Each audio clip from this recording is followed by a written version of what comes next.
All right, I want to welcome you all to this month's Thrive Society live coaching session. I am so excited for you all to be here. Of course, this topic is so near and dear to my heart. We're talking all about the power of forgiveness and letting go in this month's session. And what's interesting is that I have found myself talking about forgiveness a lot because I've been doing a couple different speaking engagements.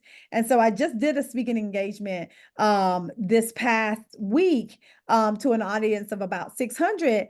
And during my keynote, I always have 7 things that are proven to make us happier.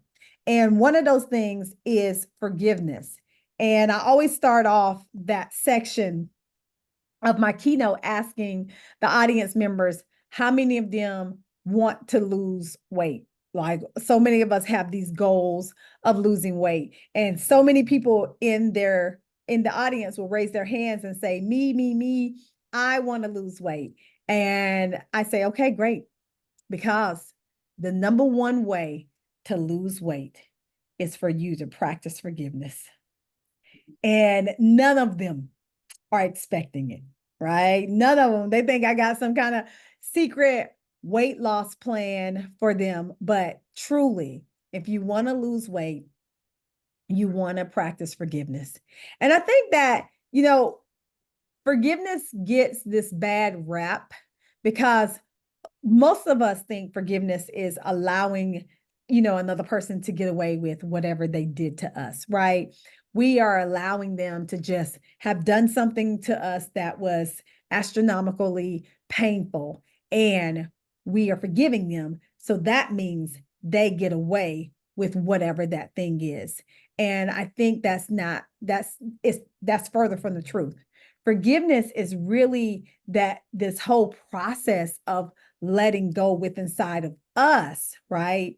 Letting our guards down so that we can begin to move forward in our life, understanding that we are still inherently worthy of being who God has meant us to be. But this thing that has happened to us doesn't have to break us. It doesn't have to break us. And it's not about placing blame or taking back blame from somebody. It's about our ability to take back the power that this thing might have taken from us and be able to move forward in our life in such a way that matters to us and that we can still be serving, right? And so it's about really exploring those true meanings that cause us pain and then saying, okay, I get it. This thing happened to me, but I'm not going to let it ruin my future. That's what it is. And this is why a lot of times people say forgiveness is for you and not the other person. Because truthfully, you could have some resentment and harboring some true feelings of unforgiveness towards another person, and they can be over there minding their own business and not thinking about you at all. They could literally not be thinking about you or nothing that happened to you. And then again, they may be sitting in jail somewhere. Who knows? But at the end of the day, we can't be seeking validation and seeking closure because you may never get that whole thing. You may never get it.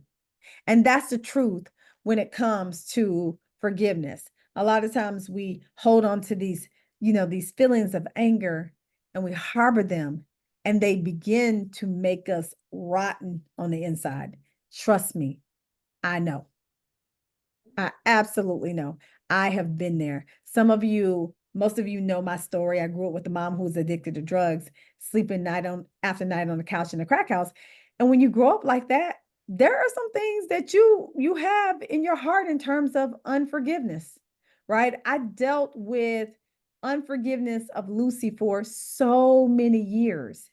And to tell you the truth, I blamed my mom for so many of the things that were wrong with my life.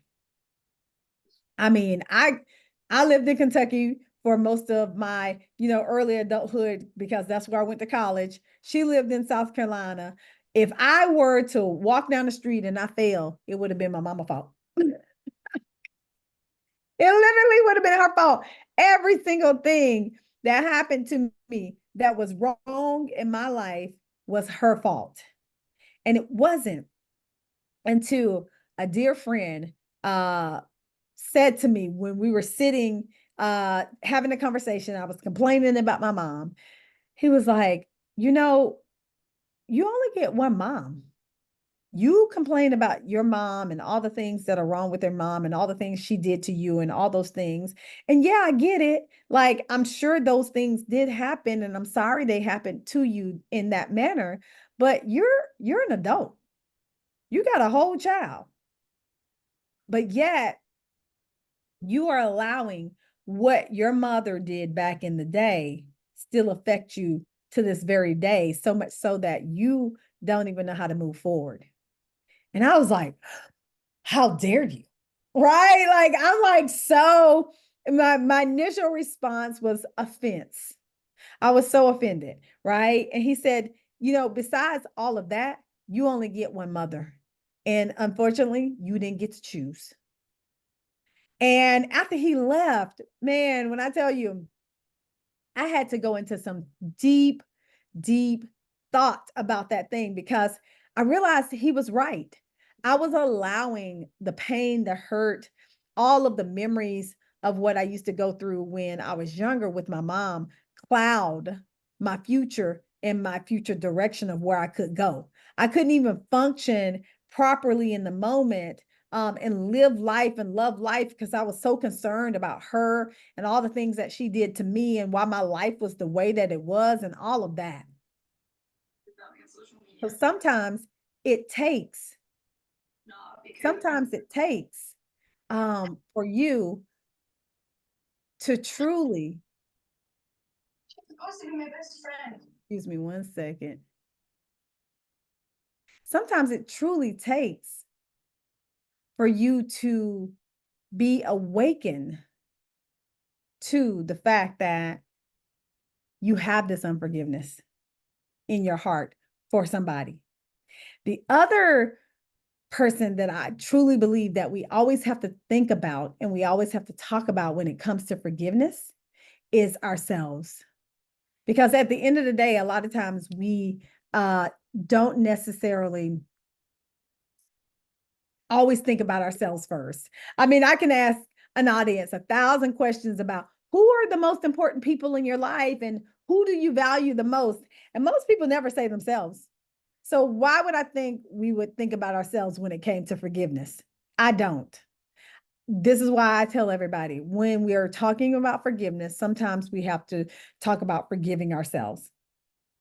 And the work that I had to do on myself was just as important and just as painful as the work that I had to do to forgive my mom. You see, for me, growing up, getting pregnant at 16 years old, having my first child at 17 was, was very painful. And I went through years of being a single parent because I got I got pregnant at such a young age that I went through years of beating myself up and having to change the way I thought my life was going to go. Because see, ultimately, I thought I was going to go to college on a track scholarship because I was very good in track and field.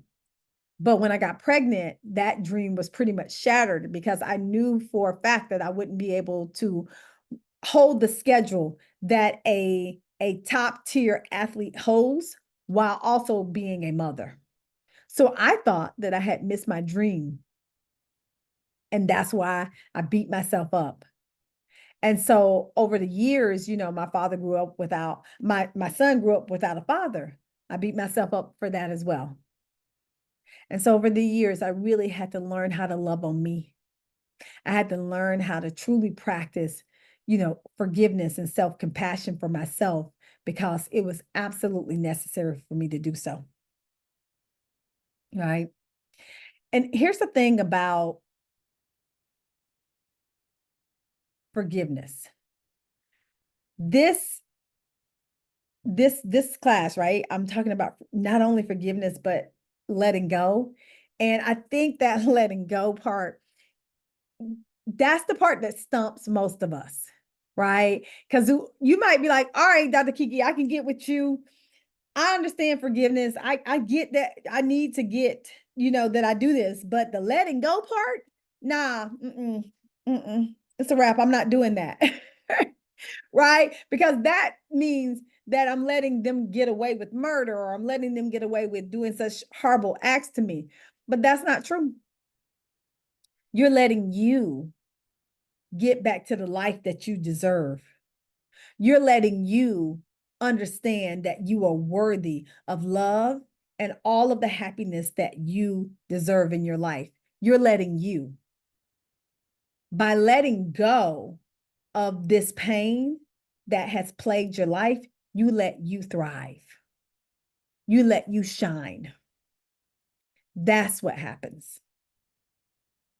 And so when we talk about letting go, because if we don't let go, then that resentment and that pain, it has to have a place to live.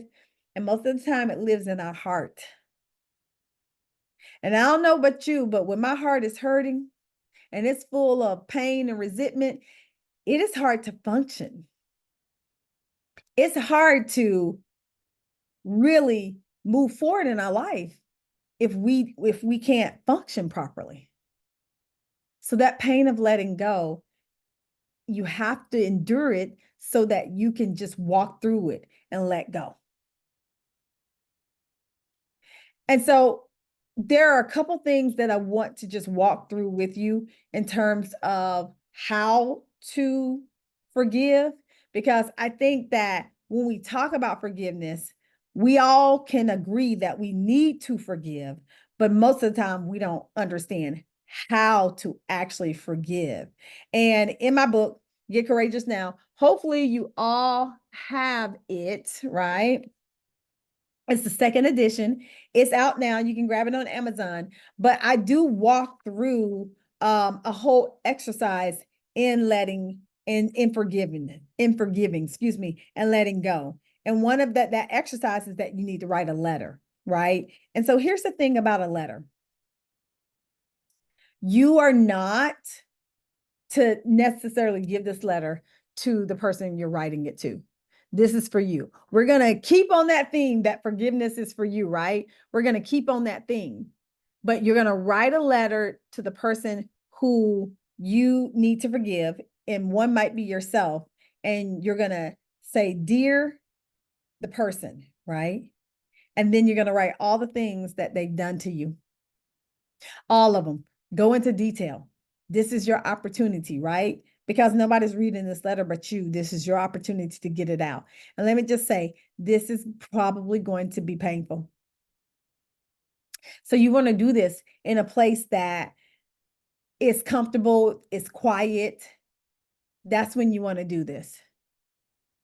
And so you literally sit down, you write this letter, and the most important part is at the end, you say, "But I forgive you.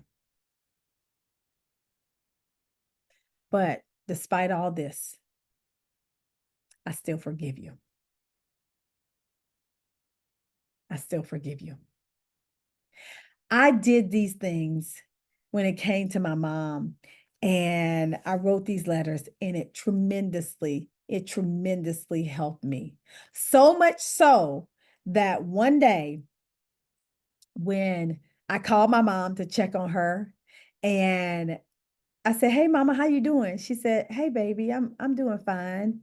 She said to me, "Keisha, I am so sorry if I ruined your life. And had I not written these letters, probably hundreds of them by that time, right? Because I had a whole bunch of forgiving to do, I would have said something different. But here's what I said. I said, Mom, I said, no, you did not. You didn't ruin my life. I said, as a matter of fact, you made me the woman that I am. I said, you have two beautiful daughters. Of course, one being myself, honey. I was like, you have a grandson who absolutely adores you. And I said, despite all of your challenges, you have worked your entire life. And she said, wow, would you say that at my funeral? And the next day, my sister called me while I was running in the woods. And she said, "What are you doing?" I said, "I'm running." She said, "Stop." I said, "I'm running." She said, "Listen to me, stop." And then she said, "Mom died." Come to find out, of course, my mom had been dealing with pancreatic cancer. And we just had found out recently. And that was the very last conversation I had with her. And I thank God to this day that that's what I said to her. Because I truly believe that my mom was able to go in peace, knowing that her oldest daughter loved her unconditionally, despite all of the challenges that we've been through together. And I also feel like she gave me a gift to set it right and to let me know that, yeah, things were not perfect, but I've always loved you and I've always been there for you. Because of that, I'm able to do the work that I do today. Because of that, I'm able to do this work with you, my beautiful Thrive Tribe. I'm able to pour into the lives of women all across the world because I was able to first forgive. And so I told you how to do it. Let me give you a couple of steps to do it. Number one, you have to acknowledge the pain that you're in. When somebody does something to you, or when you go through something that's painful that you feel like is your fault, um, the best way to move forward is to acknowledge that that thing happened and to acknowledge what it makes you feel. So many times I see us trying to be these strong Black women and strong women, period, right? Where we stuff down our feelings and we don't feel, and we don't let nobody know we feel either. Because if we do that, God forbid, we look weak. We look like we don't got it all together. That's a crock of you know what. I was tired of, trying to hold everything on my shoulders and not pretend like I'm in pain. I was in pain, like true pain. So much pain that I didn't know how to move forward because that pain had me stuck. And that's what that kind of pain will do. It will have you stuck. It will have you negative. It will have you, just your heart cold. It will do all those things. And I'm none of those things. And you're none of those things. So you have to acknowledge that this pain is there. And then the second thing that you have to do is you have to decide to forgive. Forgiveness don't just walk up and say, "Hey girl, high five. We forgiven today." It don't do that. Right? You may hear about forgiveness and you might have heard me speak about it or heard somebody else speak about it or read a book about it or anything like that. But at the end of the day, until you decide to forgive, then that pain that you feel is going to stay. And I'm not saying that even when you decide to forgive, that the pain goes away. That's not what I'm saying. But I am saying that when you decide to forgive, you decide to take your life back and not allow this thing to control you. So you have to decide that you want to forgive. I had to decide that I wanted to forgive my mama, and I had to decide that I wanted to forgive myself. I'm in a situation right now with, my oldest son who has not decided to forgive yet. And until he does, I know that there's nothing I can do besides pray, which I do every single day. And then once you do that, you have to practice compassion and you have to give yourself grace and mercy through the process. Because guess what? It absolutely is not going to be easy. It's going to be some hard roads, but you can do this. And then the last thing, you have to choose to let it go and move forward. And when I say let it go, I mean just not allow it to consume your every thought. When it comes in, you choose to let it go right back out. And this is going to take practice. And that's the cycle of forgiveness. And this you'll probably have to do over and over and over again, along coupled with writing that letter. The letter is a tool to help you do exactly what I just did. Once you decide to forgive, that's one thing that's crossed off. You decided, to forgive, right? That's crossed off. Once you acknowledge the pain, you've acknowledged the pain. The pain is going to be there. That's crossed off. And then you go through that process of giving yourself grace, mercy, and compassion. Be nice to yourself. Be kind to yourself, right? Because it's not an easy process, but it's well worth your time to practice forgiveness. All right. Well, there you have it. That's the process I had to go through. This is the process you have to go through. And I just want to know if any of you have any questions or any kind of comments about this before we hop off our session for today. I do. My thing is, I have a situation with my god sister, right?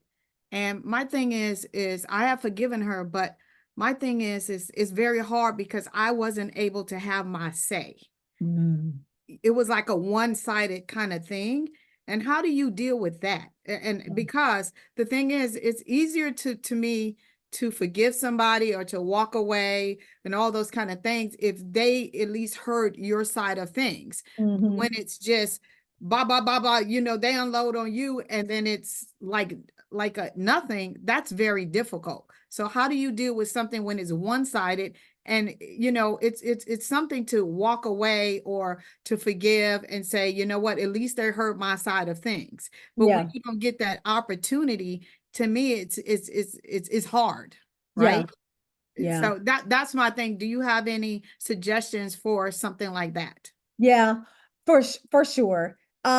That's us seeking closure, right? It's seeking closure, it's seeking validation, and it's just not always feasible in every situation, right? It's not always feasible. Like for me, if I was trying to forgive, now my mom, she's gone. She dead and gone. So I wouldn't get the closure. So for me, the letter was my opportunity to get it out.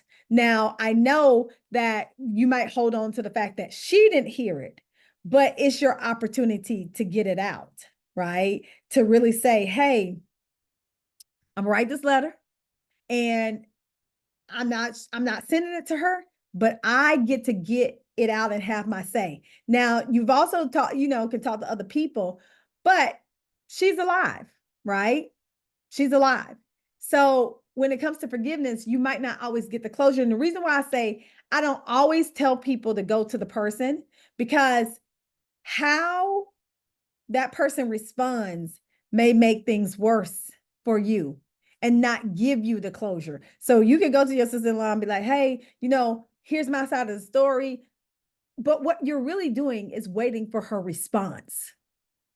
That's really what you want, right? Because even if you had your say, if she responded negatively, you can be like, I did have my say. She responded negatively. The same thing is still true, right? Or you can say, oh, she responded positively, and that makes me feel good. But at the end of the day, what does that still do for you? Right? Because at the end of the day, you still chose to forgive. So you have to ask yourself, is it more about having your say, or is it more about hearing her response? I mean, that's a good question. I never thought about it that way. I just was like, have I forgiven her? The answer is yes. But my part of me is still wanting to, like you say, have my say. And I guess that will be just something I have to live with, that until God opens the door, if I don't get my say, I have to just be settled with that. Is that making sense? Because I'm a person, I can walk away and we can be good, like, but I don't like stuff still dangling, if that makes sense. Yeah. No, and I think too, like, so I don't know. You saw the movie The Forge, right? Yes, I did. Okay, so I'm not trying to spoil it for y'all who y'all ain't see the movie The Forge or Excellent whatever. movie. It's Excellent movie. such an amazing movie. If y'all haven't seen the movie The Forge, go look at it. I don't know if it's even still at the movies yet. But I think about that movie in the sense of, right, like he had to the mentor Mhm. had to forgive the person who did this heinous act Yes, to his son. correct. So much so that he did reach out and he befriended that person. So he was no longer harboring the ill feelings. And I think that when we talk about forgiveness, we talk about the pain and everything like that. That goes even a step deeper because you've forgiven, you say you've forgiven your sister. I had forgiven my mom, but also I was still mad. I was still mad. And the only reason why I'm asking you this Uh-huh. is because sometimes we feel like if we ain't have our say, and they need to hear what I got to say, that's still some kind of animosity. Like you need to hear what I And say. like I said, Yeah. I just, as I was doing your teaching about forgiveness, I was like, I know I've forgiven her, right? But it still bothers me. And you're right. Maybe it's not time for me to have my say because it might not turn out the way I think it should turn out, or it might put me back in that position where I don't forgive you. So Exactly. I get that. And so, like I said, I just want to tell you Yeah. thank you for this teaching. And like I said, I have given my God sister to God, and I'm going to move forward because again, maybe it's not that time or the place for us to get together for me to have my say. I just, like I said, I'm one of those people. It's okay for us to agree, have an argument, agree to disagree. You go your way, I go my way, but at least we have had our say, right? Yeah. It was Yeah. just like one-sided. I got to say nothing, she got to say everything, and I'm struggling with that. And so I Yeah. guess, but again, maybe it's not time for that, or maybe Right. you're right. I might, even though I have said I've forgiven her, that I want to be able to unload, and it's not the time for it. And that to me, that means there's still more work with forgiveness, right? Like and you can always say I'm in a process because until I got to a place with my mom where I wasn't always ready to unload on her, that's when I knew I had truly forgiven, right? Because it didn't matter. Because at the end of the day, I said, I know that these things happen to me and between us. And at the end of the day, I still love you. And it don't matter. I don't really need to have to, say my say to you per se. Right. But we always had conversations, which is why I introduced the letter, because sometimes we do need to get that out. Like we're human beings, right? We need to get it out. But at this point with her, who knows where she's at in her journey, right? So chances are, if she's still on an unforgiveness track in her journey because she think you did something, then at the end of the day, that conversation ain't gonna be productive for nobody. And then you'll be back to square one. So yeah. Okay. Anybody else? So yes, I have a comment Mm-hmm. more Yes, ma'am. so. One. Oh, and it definitely be a question as well. Um, I've always looked at forgiveness as being a process because there's Mhm. some things that you could do an automatic forgiveness and kind of move forward. And then there's some things like when you even talking about with your mom, you started a process in getting there. And sometimes I think when people hear forgiveness, they always think it's something automatic. And it's not necessarily automatic. Sometimes it's one step at a time. I know I had a situation where I had to say it a couple of times, I forgive you. And the first time I said it, it wasn't that the forgiveness was there. I had Right. to say it till I felt it. And once I felt it, I could mean it. So I think sometimes people really have to understand that it's not always automatic. Because it just depends on the trauma, the drama, and what brought forth the pain. So Yeah. it's just not like a switch. It would be nice, but Mhm. it's not like a Yeah. switch. So just wanted to add that.